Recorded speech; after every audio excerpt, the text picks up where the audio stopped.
Salam, mən bu gün sizə təlimin təşkilində istifadə olunan forma və üsulların izahını verəcəm. Məktəbəqədər proqramda demək olar ki, ən önəmli mövzulardan biridir iş formaları və iş üsulları. Ona görə də bu mövzunu dərindən öyrənmənizi tövsiyə edirəm və bu gün də mən sizə bacardığım qədər ətraflı izahını verməyə çalışacağam. Biz 1-3 yaşlı uşaqlarla öyrənmə prosesində fərdi, yarım qruplarla və kollektiv iş formasından istifadə edirik. 3-6 yaşlı uşaqlarla isə fərdi, cütlərlə, qruplarla və kollektiv iş formalarından istifadə edirik. Ümumiyyətlə, biz iş formalarından ona görə istifadə edirik ki, təlimi düzgün şəkildə, səmərəli şəkildə təşkil edə bilək və uşaqların xüsusiyyətlərinə uyğun da biz iş formalarını seçirik. Gəlin birinci izahını verim sizə fərdi iş formasının. Fərdi iş forması biz necə uşaqlarla fərdi iş formasından istifadə edirik? Hansı ki, özünə qapalı uşaqlar var, introvert uşaqlar var ki, bu uşaqlar özlərinə qapalı uşaqlardır, tək işləməyi sevən uşaqlardır, utancaq və sıxılan uşaqlar var ki, biz bu uşaqlarla nisbətən fərdi iş formasından istifadə etməliyik ki, biz bu uşaqların potensialını görə bilək. Eyni zamanda kiçik yaşlı uşaqlarla da fərdi şəkildə məşğul olmaq lazımdır. Çünki onlar çox şeyi özləri bacarmırlar, tək başına edə bilmirlər. Ona görə biz ondan hər bir uşağa fərdi şəkildə yanaşmalıyıq. Fərdi iş formasının üstün cəhətləri odur ki, fərdi iş formasında biz uşağın potensialını görə bilirik, potensialını kəşf edə bilirik. Uşaq nəyi bacarır, nəyi bacarmır, biz bunları görə bilirik. Nəyi nə qədər bacardığını və nəyi nə qədər bacarmadığını görə bilirik. Amma fərdi iş formasının mənfi cəhətlərinə gəlsək, bu zaman biz fərdi iş formasında məşğul olan zaman vaxt qıtlığı yaşayırıq. Yəni vaxta qənaət edə bilmirik. Yəni nəzərə alsaq ki, ən az körpələr qrupunda bilirik ki, 15 uşaq var və orta qrupdan başlayaraq artıq qruplarda 20 uşaq olur və məktəbəqədərdə məşğələlərin müddətinin də az olduğunu nəzərə alsaq, hər bir uşaqla fərdi şəkildə məşğul olmaq bizə vaxta qənaət etməkdə çətinlik yarada bilər və digər bir mənfi cəhətdən də onu deyə bilərik ki, fərdi iş formasında məşğul olan zaman uşaqlarda əməkdaşlıq formalaşmır və ona görə də biz nə edirik? Daimi şəkildə uşaqlarla fərdi iş forması ilə məşğul olmuruq. Təbii ki, biz uşaqlarla əvvəlcə fərdi iş formasına məşğul oluruq, sonra çalışacağıq ki, onları cütlərlə iş formasına cəlb eləyək, cütlərdən sonra qruplarla və kollektiv iş formasına cəlb eləyək. Yəni uzun müddət davamlı şəkildə bir uşaqla fərdi şəkildə məşğul olmaq düzgün deyil.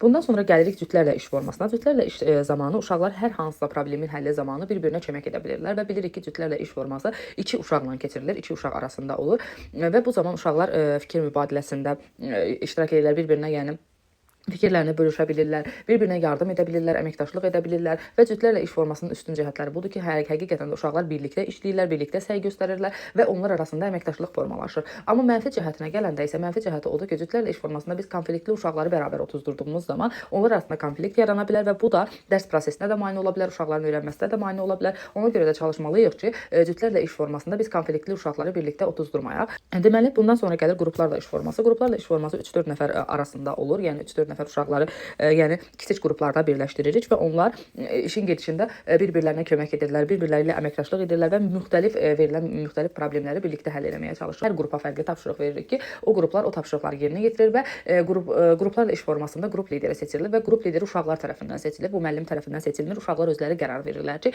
onların arasında kim qrup lideri olacaq və həmin qrup lideri uşaqların işini təqdim edəcək, onların cavablarını təqdim edəcək. Qruplarla iş formasında digər iş formaları kimi mənfi müsbət cəhətləri var. Mənfi cəhəti odur ki, biz burada uşaqların potensialını görə bilmirik. Hansı uşağın nəyi nə qədər bacardığını görə bilmirik. Hansısa uşaq passiv qala bilər və biz onu da bilməyəcəyik ki, hansı uşaq orada passiv qaldı, hansı uşaq güclü iştirak elədi və qruplarla iş formasının mənfi cəhəti budur. Müsbət cəhəti də odur ki, yenə də uşaqlar arasında əməkdaşlıq olur, uşaqlar bir-biri ilə yardımlaşırlar, müxtəlif fikirlər irəli sürürlər, müxtəlif fərziyyələr ortaya çıxır və problemi birlikdə tez şəkildə həll edə bilirlər. Və qruplarla iş formasında da əməkdaşlıq var. Amma cütlərlə iş formasında biz götürürük ən yaxın əməkdaşlığı, amma qruplarla iş formasında da yaxın əməkdaşlıq və yaxud da əməkdaşlıq deyə bilərik. Amma nə zaman qarşınıza çıxarsa ən yaxın əməkdaşlıq hansı iş formasındadır? Siz götürəcəksiniz cütlərlə iş formasına. Cütlərlə iş formasında ən yaxın əməkdaşlıq var. Formamız isə kollektiv iş formasıdır. Kollektiv iş forması da yəni bütün qrupla kollektiv şəkildə iş görməkdir. Qruplarla dedik ki, 3-4 nəfərlə iş görürüksə, kollektiv iş formasında bütün qrupla birlikdə iş görürük. Yəni 20 uşaq varsa, 20-si ilə də birlikdə iş görürük. Məsələn, sual-cavab aparırıqsa, hər kəsə sualı ünvanlayırıq və yaxud hansısa bir fəaliyyət veririksə, hər kəsə eyni fəaliyyəti veririk. Bu da olur kollektiv iş forması. Kollektiv iş formasının da üstün cəhətləri odur ki, artıq uşaqlar kollektivdə işləmək bacarığı əldə edirlər, birlikdə fəaliyyət göstərirlər, uşaqların kommunikativ bacarıqları inkişaf etmiş olur. Yəni uşaqlarda ünsiyyət bacarıqları da inkişaf etmiş olur. Bu da olur bizim kollektiv iş formamız. Kollektiv iş formasının üstün cəhətləri bunlar idi. Mənfi cəhəti də ola bilər ki, uşaqlar arasında səs-küy yarana bilər, xaos tipli səs-küy yarana bilər. Biz xaos tipli səs-küyün qarşısını almalıyıq, çalışmalıyıq ki, uşaqlar arasında səs-küy olacaqsa da bu işgüzar səs-küy olsun, yəni dərslə bağlı, mövzu ilə bağlı səs-küy olsun və biz kollektiv iş formasında gözləmə vaxtı veririk. Başqa iş formalarında bu vaxtı vermirik, amma kollektiv iş formasında biz uşaqlara gözləmə vaxtı veririk.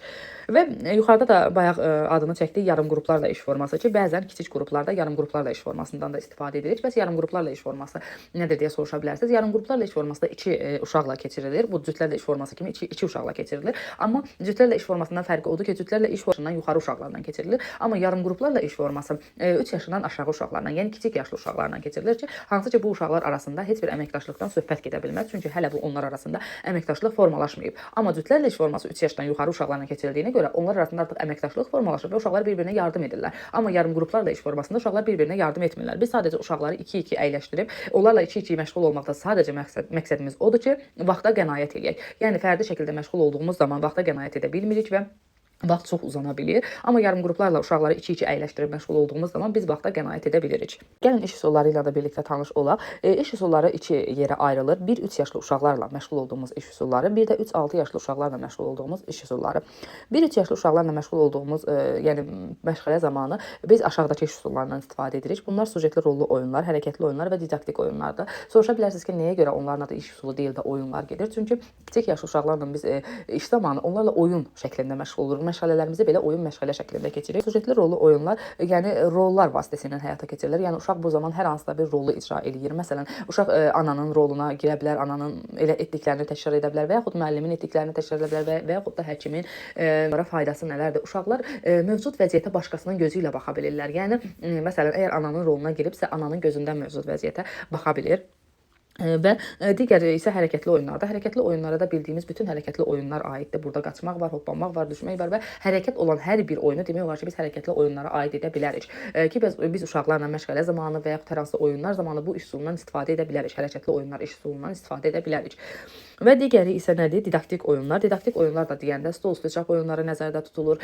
Domino oyunları, puzzlelar, yəqin ki, hər birinizə məlumdur bu oyunlar. Domino oyunları, puzzle, şahmat və yaxud da hər hansısa bir oyunlar, hər biri didaktik oyunlar hesab olunur və şifahi olan didaktik oyunlar da var. Məsələn, səsindən tanı oyunlardır və tap-tapmaca özü belə didaktik oyun hesab olunur.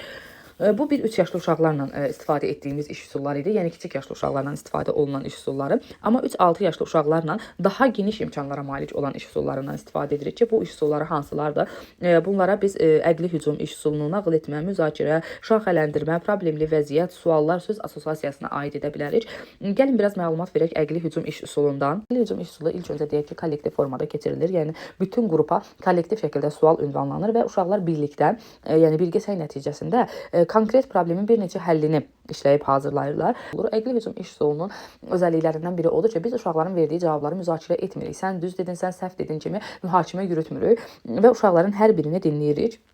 İş üsulundan məşğələnin motivasiya mərhələsində istifadə olunur. Uşaqların belə deyim, beynini hərəkətə gətirmək üçün, zehnini işlətməsi üçün, zehnini hərəkətə gətirməsi üçün əqli hücum iş üsulundan istifadə olunur. Əqli hücum iş üsulunun digər adı beyin həmləsi də adlanır, beyin fırtınası da adlanır ki, uşaqların birlikdə hər biri bilirik ki, məsələn, kollektivə sual verdiyimiz zaman hər biri fərqli cavablar verəcək və istər-istəməz uşaqlar bir-birinin cavablarını dinləyə biləcəklər, bir-birindən öyrənə biləcəklər və yanlış hansıdır, doğru hansıdır, təbii ki, sonda müzakirə nəticəsində biləcəyik. Və dedik ki, özəlliklərindən biri odur ki, yəni iş prosesində biz uşaqların yanlış, düzgün dediyini demirik, fikirlərini mühakimə etmirik. Sadəcə fikirləri toplayırıq və sonda artıq düzgün və yanlışı müzakirə edirik. Məsələn, qrupa sual veririk ki, bizim bayrağımızda hansı rənglər var və yaxud da bayrağımızın neçə rəngi var və yaxud da ölkəmizin paytaxtı hansı şəhərdə? Bu formada suallar veririk. Hansı ki, bu sualların bir cavabı var. Yəni, bu cavablar müzakirəyə açıq cavablar olmur. Sadəcə bir cavabı olan suallar veririk. Və əqli hücum üsulunun da üstün cəhətləri dedik ki, uşaqlar artıq burada bir-birlərini dinləyə bilirlər, yeni fikirlər səsləndirilir və yeni fikirlər əldə olunur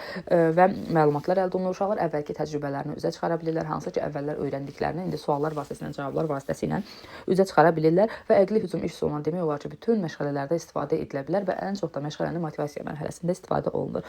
Digər bir iş üsulumuz isə tap-tapmaca iş üsuludur. Oyun tapmaca formasında keçirilir bu iş üsulu və uşaqlarda yüksək fəallıq yaradır təbii ki. Müəllim lövhədə hər hansısa bir dairəvi şəkil asır və şəkili təbii ki görünən tərəfini deyil, sadəcə arxasını uşaqlara tərəf asır lövhədə və başlayır uşaqlara suallar verməyə və şəkillə bağlı suallar verməyə, yəni açar sözlər deməyə. Məsələn, ora bir dovşanın şəklini asıbsa deyə, dovşanla bağlı açar sözlər deməyə başlayır uşaqlara və bu uşaqlar o açar sözlər vasitəsilə oradakı şəklin dovşan olduğunu tapmalıdırlar. Ola bilər ki, uşaqlar məsələn 2-3 açar söz deyildi və uşaqlar tapa bilmədilər. Yenidən fərqli açar sözlər deyilib uşaqların özlərinin oradakı şəkli tapmaqlarına kömək edilir və şərait yaradılır. Amma çətinlik çəkən uşaqlara da nə edirik? Öz fikirlərini əsaslandırmağa imkan yaradır. Bunu nəyə görə dedim? Nəyə əsasən dedim ki, bu belə ola bilər. Yəni səhv desə belə uşağın öz fikrini səsləndirməsinə, öz fikrini əsaslandırmasına icazə veririk ki, gələn dəfə eyni yanlışları etməsin uşaq. Yəni o səsləndirdikdən sonra təbii ki, biz doğru olanı deyirik və uşağın gələn dəfəki səhvlərinin qarşısını almış oluruq. Digər bir iş üsulumuz isə nağıl etmə iş üsuludur. Nağıl etmə iş üsulu məlumatın müəllim tərəfindən uşağa birbaşa ötürülməsi deməkdir və dinləmə bacarıqlarının uşaqda formalaşmasıdır. Yəni uşaqlarda nağıl etmə iş üsulu zamanı fəal dinləyici bacarığı formalaşır. Nağıl etmə üsulu bədii təfəkkür məşğələsində istifadə edirik və digər məşğələlərdə də əgər lazım olarsa istifadə edə bilərik. Nağıl etmənin müddəti 10-15 dəqiqə ərzində keçirilməlidir. Yəni 10-15 dəqiqə olmalıdır, artıq olmamalıdır. Çünki bağça yaşlı uşaqlar bilirik ki, uşaqların diqqəti daha qısa müddətli olur və tez yorula bilirlər. Ona görə də uzun müddətli nağıl etmə uşaqların yorulmasına səbəb ola bilər, diqqətinin yayılmasına səbəb ola bilər və uşaqlar üçün maraqsız ola bilər. Nağıl etmədə yəni əsas cəhətlərdən biri odur ki, yəni vəzifələrdən biri odur ki, ardıcıllıq gözlənilməlidir. Yəni nağıl etmə zamanı ardıcıllığı mütləq şəkildə gözləmək lazımdır. Nağıl etmədə sujetli şəkillərdən istifadə etmək lazımdır ki, həm nağılı danışırıq, hər hansısa bir mövzunu danışırıq və danışa da sujetli şəkillərdən istifadə edirik, göstəririk, yəni göstərərək oxuyuruq və digər əyani və texniki vasitələrdən də istifadə etmək olar. Yəni hər hansısa bir əyani vəsaitdən, bu nə bilim hər hansısa bir kukla ola bilər. Məsələn, ayın nağılı danışıqsa ayının kuklası və yaxud da uşağın kuklası ola bilər və yaxud da televiziyada da proyektor vasitəsilə də uşaqlara bunu göstərə bilərik. Yəni göstərərək bunun üzərində nağılı danışa bilərik.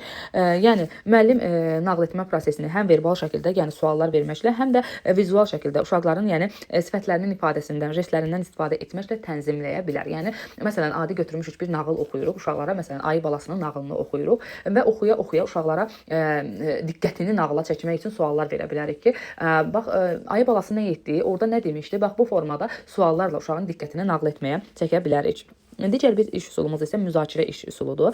Müzakirə mövzu ətrafında ideya, məlumat, təəssürat, təhlil və təkliflərin qarşılıqlı mübadiləsidir, belə deyək. Əsas vəzifəsi nədir? Hər hansısa problemin düzgün həll yolunun axtarılıb tapılmasıdır və hansı mövzu ətrafında müzakirə aparacağıq və mövzu aydın şəkildə uşaqlara ifadə olunmalıdır. Yəni mövzu uşaqların həm yaşına uyğun seçilməlidir və aydın şəkildə uşaqlara izah olunmalıdır ki, artıq uşaq mövzu ətrafında öz fikirlərini asanlıqla, çətinlik çəkmədən ifadə edə bilsinlər. Müzakirə üçün seçdiyimiz suallar açıq suallar olmalıdır. Mütləq şəkildə açıq suallardan istifadə etməliyik. Yəni qapalı suallardan istifadə etməməliyik. Cavabı bəli, xeyr olan suallardan istifadə etməməliyik. Açıq suallardan istifadə etməliyik ki, bu suallar ətrafında uşaqlar nə etsinlər? Müzakirə aparsınlar. Bu sualların yəni nə üçün baş verdi, niyə baş verdi, bu nə üçün belə idi kimi suallarla müzakirəni davam etdirə bilək və bunun üçün də nə edirik? Müzakirəyə açıq suallar qoyulmalıdır və müzakirə iş üsulunda da mütləq uşaqlar öz cavablarını əsaslandırmalıdırlar. Mütləq öz cavablarını izah etməlidirlər.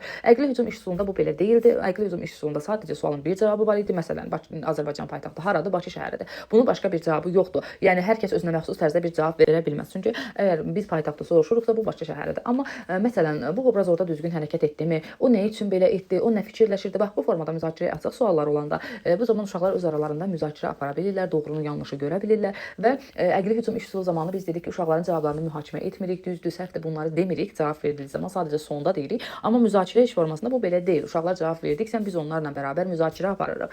Aha, sən deyirsən ki, bu belədir. Bəs nə üçün belə deyirsən? Sən nə üçün belə fikirləşirsən? Bax bu formada uşaqlarla açıq şəkildə müzakirə apara bilərik. Digər bir iş üsulumuz isə şaxələndirmə iş üsuludur. Şaxələndirmə iş üsulu digər adda klaster iş üsuludur. Yəni qarşınıza testlərdə klaster olaraq da çıxa bilər. Bu sizi çaşdırmasın.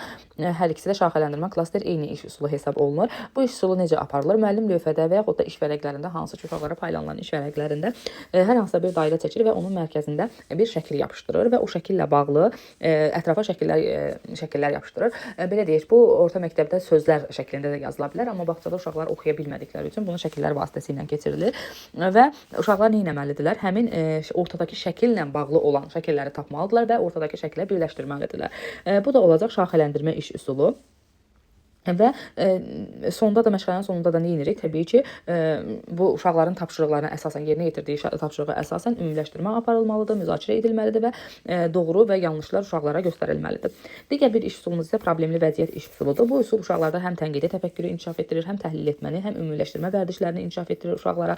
Yəni müəllim əvvəlcədən müzakirə üçün suallar hazırlayır və uşaqlar 4-5 nəfərlik qruplara bölünür. Yəni problemli vəziyyət iş üsulu qruplar şəklində keçirilir və uşaqlar 4-5 nəfərlik qruplara bölünürlər və problemli vəziyyət təsvir olunmuş şəkillər uşaqlara paylanılır və hər qrup yəni təklif edilən vəziyyətlərdən birini müzakirə edir və həlli yolunu tapır. Qruplar öz işlərini birlikdə təqdim edirlər və birlikdə gördükləri işləri müzakirə apararaq göstərirlər, təhlil edirlər və dedik ki, problemli vəziyyət iş üsulu qruplar şəklində keçirilir. Uşaqlara mütləq işçi vərəqlər təqdim olunur, hansı ki, o vərəqlərdə mütləq problemli bir vəziyyət təsvir olunur, şəkillər olur və yaxud da hər hansısa bir problemli vəziyyət olur və uşaqlar həmin problemli vəziyyəti qrup şəklində həll edirlər.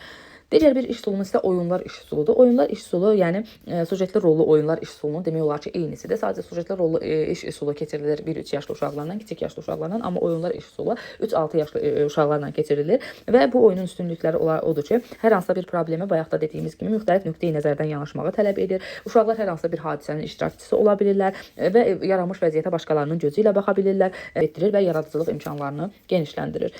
Digər bir iş üsulumuz isə suallar iş üsuludur. Suallar iş üsulu uşaqlarda idraç fəallığının artırılmasında böyük rol oynayır.